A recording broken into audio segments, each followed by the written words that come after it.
حضور اکرم صلی اللہ علیہ وسلم کا پیارا انداز تعلیم و تربیت۔ رسول اللہ صلی اللہ علیہ وسلم خاتم الانبیاء ہیں۔ انہیں جو مقام و مرتبہ حاصل ہے، کسی دوسرے انسان کی نسبت سے اس کا تصور بھی نہیں کیا جا سکتا۔ حضور صلی اللہ علیہ وسلم کے جانثار صحابہ آپ کے ایک ایک قول و عمل کو ایسی توجہ سے سنتے اور دیکھتے تھے اور اپنی زندگیوں میں انہیں اتارتے تھے کہ کسی عام آدمی کے لیے ایسے ماحول میں گزر بسر تکلفات سے پر ہو کر دشوار ہو جائے، لیکن حضور صلی اللہ علیہ وسلم کا انداز زندگی اور تعلیم و تربیت سادہ، بے لوث اور کسی طرح کے تکلف یا بناوٹ سے پاک تھا۔ جلوت و خلوت میں ہر جگہ آپ صلی اللہ علیہ وسلم کی زندگی مثالی تھی۔ آپ صلی اللہ علیہ وسلم امت کو جو تعلیم دیتے اس پر خود بھی اس انداز سے عمل کرتے جس طرح سارے مخلص مسلمانوں سے ان کی استطاعت کی حد تک مطلوب ہے۔ قرآن و حدیث کی روشنی میں اس کی مزید وضاحت ہوتی ہے۔ قرآن میں ارشاد ہے، قل ما أسألكم عليه من أجر وما أنا من المتكلفين۔ اے نبی، آپ کہہ دیجئے کہ میں تم سے اس دعوت و تبلیغ پر کوئی بدلہ طلب نہیں کرتا اور نہ میں تکلف کرنے والوں میں سے ہوں۔ اللہ تعالیٰ اپنے پیغمبر صلی اللہ علیہ وسلم سے کہہ رہے ہیں، فرما دیجئے وما انا من المتکلفین۔ اس سے عام معاملات زندگی میں بھی تکلف اور تصنع سے اجتناب کا حکم معلوم ہوتا ہے۔ حضور اقدس صلی اللہ علیہ وسلم نے فرمایا، نہینا عن التکلف، ہمیں تکلف سے منع کیا گیا ہے۔ حضور اکرم صلی اللہ علیہ وسلم نے آسانیوں کی راہ ہموار کی۔ رب کریم کی بتائی ہوئی صراط مستقیم ہی آسانیوں کی راہ ہے۔ ہر زمانے میں انبیاء کرام علیہ السلام نے اسی راہ کو ہموار کیا ہے، اور خاتم الانبیاء حضور صلی اللہ علیہ وسلم نے اللہ کے حکم سے دنیا کے سارے انسانوں کے لیے اسے نہایت آسان انداز میں پیش کیا ہے۔ لیکن آج کل تکلف ہماری زندگی کے بیشتر معاملات میں شامل ہو کر مشکلات کا باعث بن گیا ہے۔ حضور صلی اللہ علیہ وسلم کی تعلیمات کی روشنی میں اس طرف توجہ کی سخت ضرورت ہے، تاکہ اللہ تعالیٰ کی فرما برداری کے ساتھ زندگی میں تکلف سے دور سادگی آئے اور دنیا اور آخرت میں عافیت نصیب ہو۔ اس سلسلے میں کچھ احادیث درج ذیل ہیں۔ ترجمہ۔ حضرت عبداللہ بن عمر رضی اللہ تعالیٰ عنہ سے روایت ہے کہ رسول اللہ صلی اللہ علیہ وسلم نے فرمایا، تم میں سے جس کے لیے دعا کا دروازہ کھل گیا اس کے لیے رحمت کے دروازے کھل گئے، اور اللہ کو سوالوں اور دعاؤں میں سب سے زیادہ محبوب یہ ہے کہ بندے اس سے عافیت کی دعا کریں۔ چنانچہ حضور صلی اللہ علیہ وسلم کی صبح و شام کی دعاؤں میں یہ دعا شامل ہوتی تھی، جو مختلف انداز میں عافیت کے لیے بڑی جامع دعا ہے۔ ترجمہ۔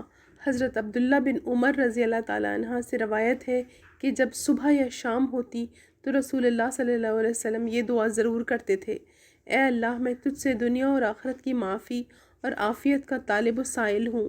اے میرے اللہ، میں اپنے دین اور دنیا اور اپنے اہل و عیال اور مال کے بارے میں معافی اور عافیت کا طلبگار ہوں۔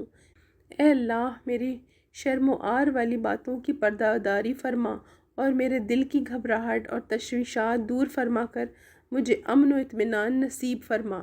اے اللہ، میری حفاظت فرما، میرے آگے سے اور میرے پیچھے سے اور میرے دائیں بائیں اور میرے اوپر کی جانب سے، اور میں تیری پناہ چاہتا ہوں اس بات سے کہ نیچے کی جانب سے مجھ پر کوئی آفت آئے، مجھے ہمیشہ اس سے محفوظ رکھ۔ نمبر 3۔ ترجمہ۔ حضرت انس بن مالک رضی اللہ عنہ فرماتے ہیں کہ رسول اللہ صلی اللہ علیہ وسلم نے فرمایا، آسانیاں پیدا کرو اور مشکلات پیدا نہ کرو، اور لوگوں کو تسلی دو اور نفرت نہ دلاؤ۔ نمبر 4۔ ترجمہ۔ حضرت ثوبان رضی اللہ تعالیٰ عنہ سے روایت ہے کہ رسول اللہ صلی اللہ علیہ وسلم نے فرمایا، جو مسلمان بندہ صبح و شام 3 مرتبہ کہے، رضیت باللہ رباً وبالاسلام دیناً وبمحمد صلی اللہ علیہ وسلم نبیاً، تو اللہ نے اس بندے کے لیے اپنا ذمہ کر لیا کہ قیامت کے دن اس کو ضرور خوش کرے گا۔ یہ رسول اللہ صلی اللہ علیہ وسلم کا صراط مستقیم کو سمجھانے کا نہایت سادہ اور پیارا انداز ہے۔ نمبر 5۔ ترجمہ۔ حضرت انس رضی اللہ عنہ فرماتے ہیں کہ میں نے مدینہ میں 10 سال نبی کریم صلی اللہ علیہ وسلم کی خدمت کی۔ میں نوعمر لڑکا تھا، اس لیے میرے سارے کام رسول اللہ صلی اللہ علیہ وسلم کی مرضی کے مطابق نہیں ہو پاتے تھے، یعنی نوعمری کی وجہ سے مجھ سے بہت سی کوتاہیاں بھی ہوتی تھیں، لیکن 10 سال کی اس مدت میں کبھی آپ صلی اللہ علیہ وسلم نے مجھے اف تک نہیں فرمایا، اور نہ کبھی یہ فرمایا کہ تم نے یہ کیوں کیا اور یہ کیوں نہ کیا۔ نمبر 6 ترجمہ۔ حضرت عائشہ رضی اللہ عنہا فرماتی ہیں کہ رسول اللہ صلی اللہ علیہ وسلم نے اپنے ذاتی معاملات میں کبھی کسی سے انتقام نہیں لیا، لیکن جب اللہ تعالیٰ کی حرام کردہ چیز کا ارتکاب کیا جاتا تو آپ صلی اللہ علیہ وسلم اللہ تعالیٰ کا حکم ٹوٹنے کی وجہ سے سزا دیتے تھے۔ نمبر 7 ترجمہ۔ حضرت عبداللہ بن عمر رضی اللہ عنہما فرماتے ہیں کہ رسول اللہ صلی اللہ علیہ وسلم نے فرمایا، میری طرف سے پہنچاؤ اگرچہ ایک ہی آیت ہو۔ نمبر 8 ترجمہ۔ عثمان رضی اللہ عنہ نبی صلی اللہ علیہ وسلم سے روایت کرتے ہیں کہ آپ صلی اللہ علیہ وسلم نے فرمایا، تم میں سے بہترین شخص وہ ہے جو قرآن مجید سیکھے اور سکھائے۔ نمبر 9 ترجمہ۔ زید بن ثابت رضی اللہ عنہ سے روایت ہے کہ رسول اللہ صلی اللہ علیہ وسلم نے ارشاد فرمایا، اللہ تعالیٰ اپنے اس بندے کو شاد و آباد رکھے جو میری بات سنے، پھر اسے یاد کر لے اور محفوظ رکھے اور دوسروں تک اسے پہنچائے۔ پس بہت سے لوگ فقہ یعنی علم دین کے حامل ہوتے ہیں مگر خود فقیہ نہیں ہوتے، اور بہت سے علم دین کے حامل اس کو ایسے بندوں تک پہنچا دیتے ہیں جو ان سے زیادہ فقیہ ہوں۔ نمبر 10 ترجمہ۔ ابو ہریرہ رضی اللہ عنہ سے روایت ہے، رسول اللہ صلی اللہ علیہ وسلم نے فرمایا، صدقے نے کبھی مال کم نہیں کیا، اور عفو درگزر کی وجہ سے اللہ بندے کی عزت بڑھاتا ہے، اور جو شخص اللہ کے لیے تواضع اختیار کرتا ہے اللہ اس کا مرتبہ بلند فرما دیتا ہے۔ ظاہر ہے اللہ جس بندے کی عزت بڑھاتا ہے اور اس کا مرتبہ بلند کرتا ہے، اسے مخلوق سے بے نیازی کی دولت بھی نصیب ہوتی ہے اور وہ اللہ کا محبوب بن جاتا ہے۔ نمبر 11 ترجمہ۔ حضرت سعد رضی اللہ عنہ فرماتے ہیں کہ میں نے رسول اللہ صلی اللہ علیہ وسلم کو یہ ارشاد فرماتے ہوئے سنا، اللہ تعالیٰ پرہیزگار مخلوق سے بے نیاز گمنام بندے کو پسند فرماتے ہیں۔ نوٹ: آج کل کے حالات میں سود، رشوت وغیرہ جیسی لعنتوں سے بچنے کے لیے ان سے گھرے ہوئے دنیاوی فوائد کو چھوڑتے ہوئے گمنام زندگی گزارنے میں ہی عافیت ہے۔ نمبر 12 ترجمہ۔ عبداللہ بن عمر بن عاص رضی اللہ عنہما نبی صلی اللہ علیہ وسلم سے روایت کرتے ہیں کہ آپ صلی اللہ علیہ وسلم نے منبر پر ارشاد فرمایا، رحم کرو تم پر رحم کیا جائے گا، معاف کرو اللہ تمہیں معاف فرمائے گا۔ بات سن کر عمل نہ کرنے والوں کے لیے ہلاکت ہے، اور جان بوجھ کر گناہ کر کے اس پر اصرار کرنے والوں کے لیے ہلاکت ہے۔ حسن اخلاق کی تعلیم۔ رب کریم نے رسول اللہ صلی اللہ علیہ وسلم کو اعلیٰ اخلاق کے جس مقام پر فائز کر رکھا تھا وہ قرآن کی آیت وَإِنَّكَ لَعَلَىٰ خُلُقٍ عَظِيمٍ اور یقیناً آپ اخلاق کے اعلیٰ درجے پر ہیں سے ظاہر ہے۔ حضرت عائشہ رضی اللہ تعالیٰ عنہا سے آپ کے اخلاق کے بارے میں سوال کیا گیا تو فرمایا، کَانَ خُلُقُهُ القرآن، آپ صلی اللہ علیہ وسلم کا اخلاق قرآن تھا، یعنی آپ صلی اللہ علیہ وسلم قرآنی تعلیمات کا بہترین عملی نمونہ تھے۔ قرآن کریم کا ارشاد ہے، وَمَا بِكُم مِّن نِّعْمَةٍ فَمِنَ اللَّهِ، اور تمہارے پاس جو بھی نعمت ہے تو وہ اللہ کی طرف سے ہے۔ چنانچہ حضور اقدس صلی اللہ علیہ وسلم قرآن کی گواہی وَإِنَّكَ لَعَلَىٰ خُلُقٍ عَظِيمٍ کے باوجود حسن اخلاق کے لیے اللہ سے دعائیں مانگتے رہتے تھے۔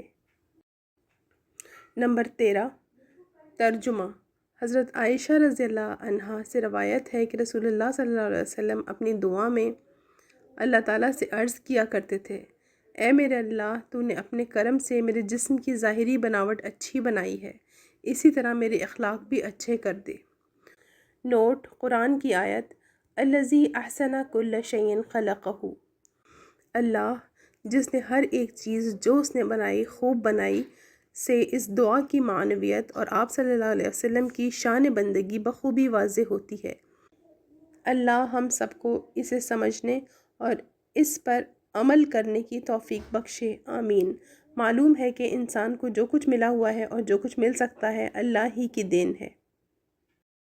نمبر 14، صحیح مسلم میں حضرت علی رضی اللہ تعالیٰ عنہ سے روایت ہے کہ رسول اللہ صلی اللہ علیہ وسلم تہجد کی نماز میں اپنے لیے یہ دعا مانگا کرتے تھے۔ ترجمہ: اے میرے اللہ، تو مجھ کو بہتر سے بہتر اخلاق کی رہنمائی کر، تیرے سوا کوئی بہتر اخلاق کی رہنمائی نہیں کر سکتا، اور برے اخلاق کو میری طرف سے ہٹا دے، ان کو تیرے سوا کوئی ہٹا بھی نہیں سکتا۔ اس کے ساتھ ہی آپ صلی اللہ علیہ وسلم اپنے ساتھیوں صحابہ رضی اللہ عنہم کو بڑے مؤثر انداز میں اہم امور کی تعلیم فرماتے تھے۔ صحابہ کرام رضی اللہ عنہم، جن کے بارے میں قرآن کریم میں رضی اللہ عنہم ورضوا عنہ کی بشارت آئی ہے، ان سے بہتر آپ صلی اللہ علیہ وسلم کے مقام و مرتبے سے کون واقف ہوگا۔ رسول اللہ صلی اللہ علیہ وسلم تعلیم دیتے ہیں کہ توبہ اور استغفار کی ضرورت سے میں رسول اللہ بھی مستغنی نہیں ہوں۔ نمبر 15، ترجمہ: ابو سلمہ بن عبد الرحمن بیان کرتے ہیں کہ ابو ہریرہ رضی اللہ تعالیٰ عنہ نے کہا، میں نے رسول اللہ صلی اللہ علیہ وسلم کو فرماتے ہوئے سنا، میں دن میں 70 مرتبہ سے زیادہ اللہ سے استغفار اور اس کے حضور توبہ کرتا ہوں۔ نمبر 16، ترجمہ: اغر المزنی رضی اللہ عنہا سے روایت ہے کہ رسول اللہ صلی اللہ علیہ وسلم نے فرمایا، میرے دل پر بھی بعض دفعہ پردہ سا آ جاتا ہے اور میں دن میں 100 مرتبہ اللہ تعالیٰ سے استغفار کرتا ہوں۔ نمبر 17، ترجمہ: حضرت عمر بن الخطاب رضی اللہ عنہ سے روایت ہے، بیان فرماتے ہیں، ایک دفعہ میں نے عمرہ کرنے کے لیے مکہ معظمہ جانے کی رسول اللہ صلی اللہ علیہ وسلم سے اجازت چاہی تو آپ صلی اللہ علیہ وسلم نے مجھے اجازت عطا فرما دی اور ارشاد فرمایا، بھیا ہمیں بھی اپنی دعاؤں میں شامل کرنا اور ہم کو بھول نہ جانا۔ حضرت عمر رضی اللہ تعالیٰ عنہ فرماتے ہیں کہ آپ صلی اللہ علیہ وسلم نے مجھے مخاطب کر کے یہ بھیا کا جو کلمہ کہا، اگر مجھے اس کے عوض ساری دنیا دے دی جائے تو میں راضی نہ ہوں گا۔ نمبر 18، ترجمہ: حضرت ابن عمر رضی اللہ عنہ کہتے ہیں کہ رسول اللہ صلی اللہ علیہ وسلم جب کسی غزوہ یا حج سے یا عمرہ سے واپس ہوتے تو ہر اونچی زمین پر 3 مرتبہ اللہ اکبر کہتے اور پھر فرماتے، لا الہ الا اللہ وحدہ لا شریک لہ لہ الملک ولہ الحمد وہو علی کل شیء قدیر، آئبون تائبون عابدون ساجدون لربنا حامدون، صدق اللہ وعدہ ونصر عبدہ وہزم الاحزاب وحدہ۔